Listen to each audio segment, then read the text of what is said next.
Hi, everybody. This is Gary Dean with Sentiment Timing, and this is our technical video report for Sunday, September 7th, 2025. Hope you guys are having a fantastic weekend.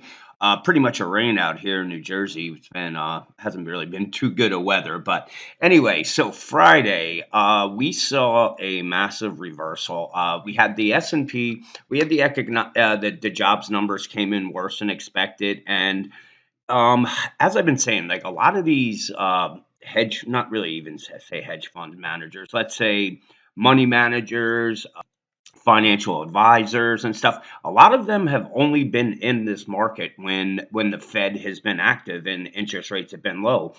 So they're on this kind of quest that we're going to go back to zero ZERP or zero interest rates, and it's not going to happen, and they're going to have to figure this out, that we're not going back there. The Fed put themselves in a really sticky position right here, and they're not going to be able to do it. And it really, I mean, if you think about it, it's what does it actually do besides it's gonna make real estate go up.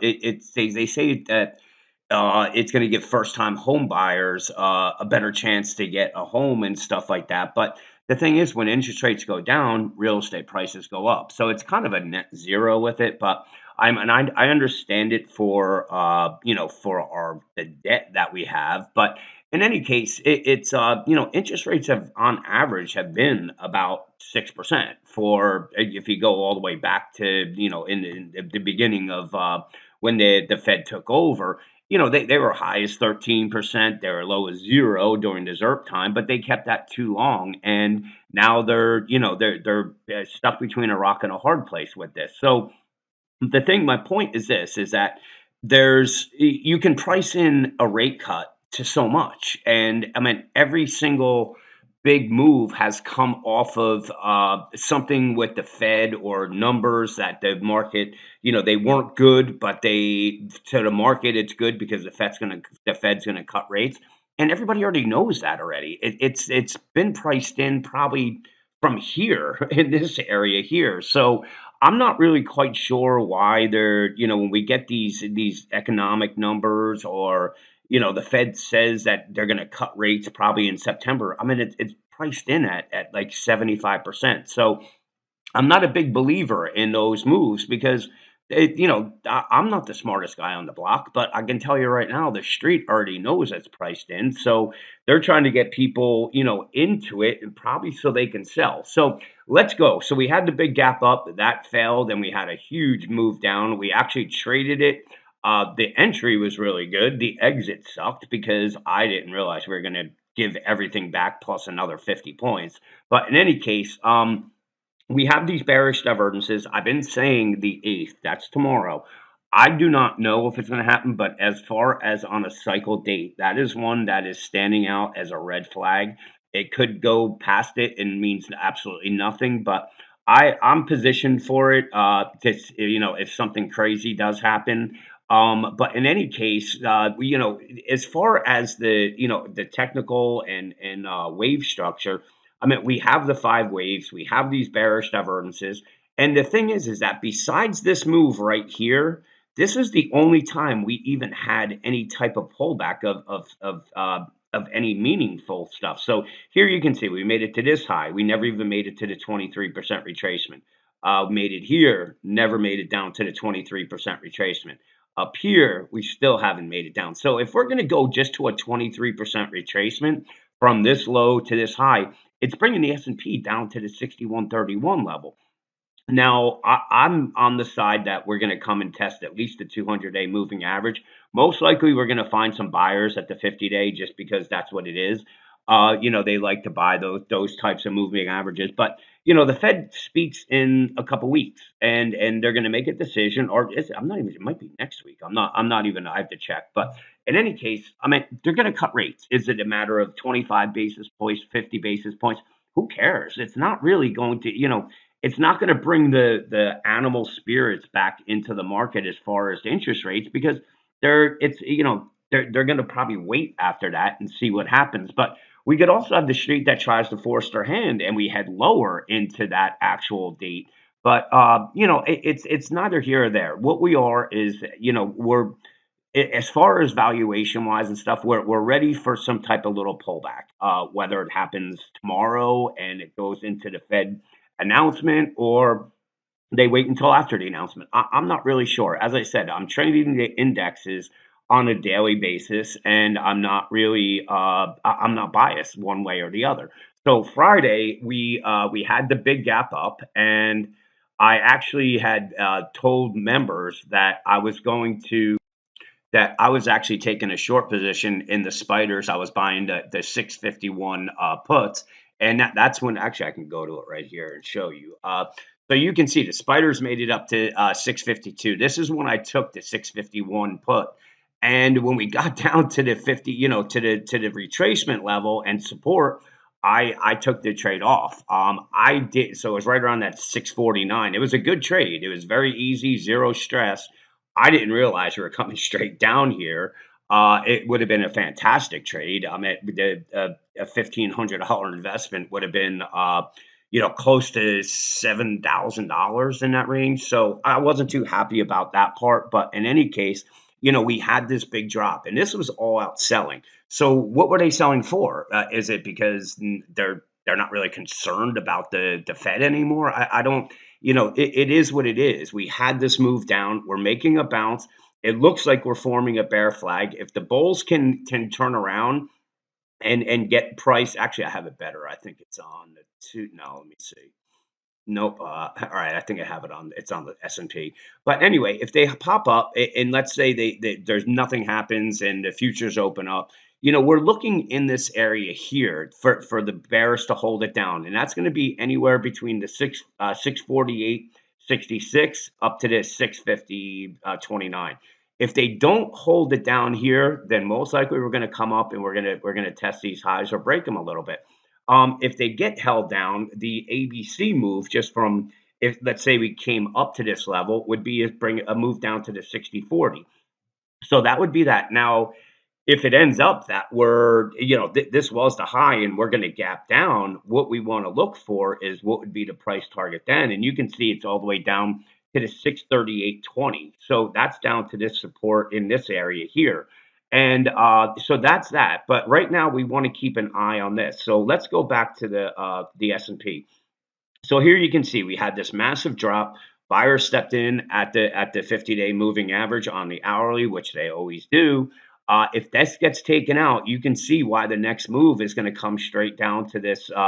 We have support here at the 64.17, but we have more support down at the 6400. This is really the panic cycle. And then we have, if it breaks this level right here, anywhere between the 63.58 down to the 63.43, that's when we're coming down and we're going to test the 6200 level. So it's pretty important right here. And like I said, we had this big move. We didn't get a massive move right back up again. And it's Friday may have been the start of something. I'm not sure. Like I said, really, my concern was not being in stocks, and they've actually done exactly what I wanted to. They're coming down to support levels. So even though we really haven't had that big of a drop yet, the quantum stocks are coming back to us. And like I said, on a daily basis, I'm just trading the S&P or the spiders long short. Same with the IWM, and it's on a daily basis. It doesn't. I'm not going into anything with any long term type view on a daily basis. So again, that's the support levels. Now, again, I showed you the resistance for the S&P, which would be if it pops up. Where did I put that? Okay, so if it pops up, we want to keep an eye that 60 right around that 64.98 up to 65.13. This would be the short zone, and if it happens, if they get above it, then you just step away and you wait for to see if this is going to hold it down. But this is where I would be if we do have any kind of gap up. This is where I would be looking to maybe take a short position. Now, another thing, this was the gap to all-time high, the fade trade. This remains at 100%. It has not been wrong yet. The gap was closed, obviously, and some. So it remains perfect. And that's really, I'm going to continue to make that trade.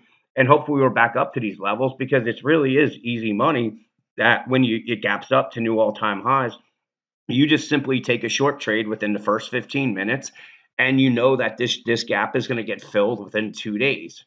So that trade worked out perfect. Now, what I want to show you, I'm going to go back to the spiders here and IWM. So IWM came down. What we did when it was here was I actually took a trade with the 635, the puts that expire on Monday.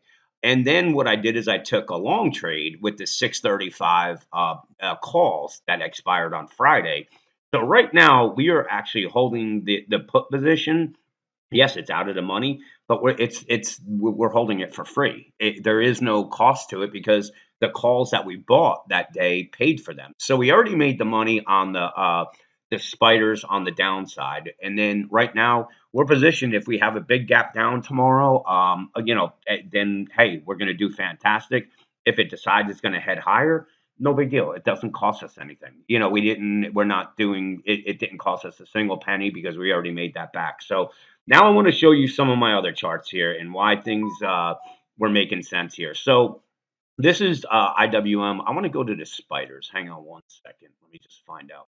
Okay, so here are the spiders. This was our gap up on Friday, and you can see these are GEX levels here. So it has to do with options and where the market makers are. Are they either buying dips or selling rallies? And they're really good places to keep an eye on it. So when we made it up to the 652, either the market makers are going to have to push us up to 655, or they were going to start selling this rally, which they did, and they brought it right back down. You can see the yellow line right here, 644. That was the GEX position support. So this was GEX, let's say gamma resistance. This was gamma support. And we ended up closing right in the middle of it. So this is exactly where the market makers wanted it to go. So this is what I use on these, and you can see if they lose this 644, the next gamma support comes all the way down to 635. Now, if we look at IWM, where are you? Here we go. So IWM, we made it up to the 635, a little bit higher than that, and then came down. And you can see if we're going to go up, 240 is the next gamma support resistance.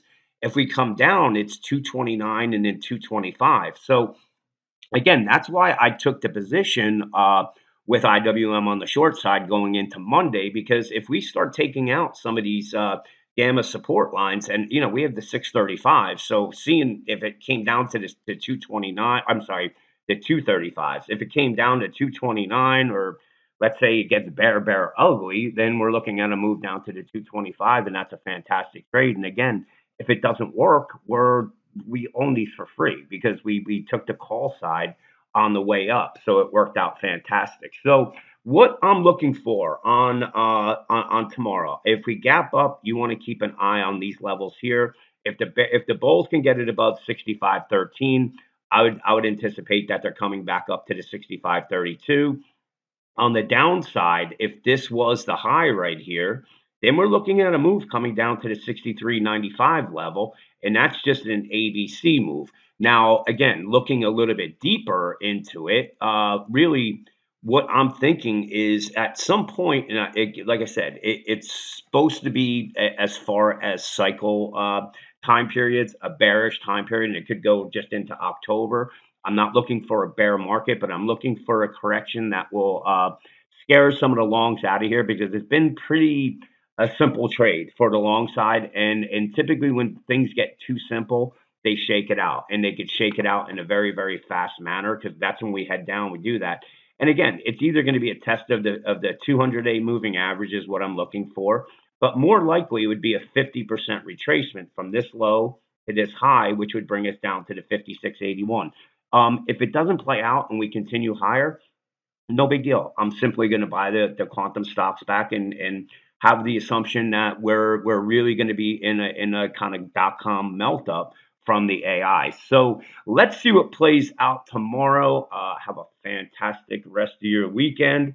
Be ready for anything. Like I said, for the support wise, if the bears can get it through this 64.41. There is support at the 64.18, but most likely we'll be testing the 200-day moving average. 6,400. Below that, this is really, let's say, the critical time period right here. If the bears can get it through this this support right here, then we're coming down and closing the gap at the 62.44. So let's see what plays out tomorrow. Have a fantastic night, and I'll talk to you guys in the morning.